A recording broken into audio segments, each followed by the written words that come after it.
अल्हम्दुलिल्लाह वहदा वस्सलातु वस्सलाम अला मन ला नबी अबादा।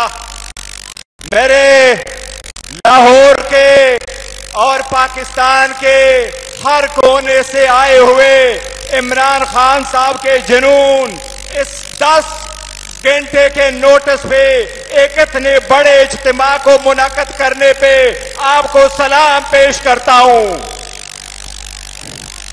हमें एनओसी नहीं दिया जाता।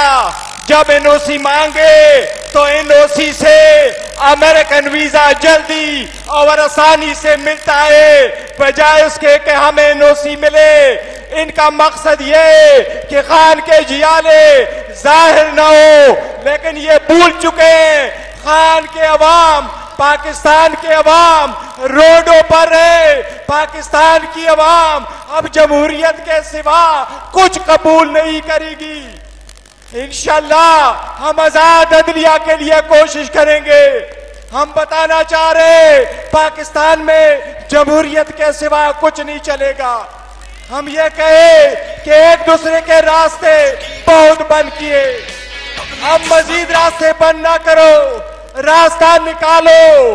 अगर ईगो को नहीं जोड़ेंगे तो मुल्क तबाह हो जाएगा।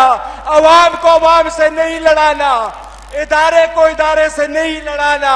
खुदारा खून का नाखून ले, खुदारा अवाम की आवाज को देखो, निकारे खुदा को समझो, इनकिलाब को देखो। पाकिस्तान की अवाम तैयार कर बैठे हैं, आजाद अदलिया होगी। आजाद अदलिया के सिवा कुछ कबूल नहीं है।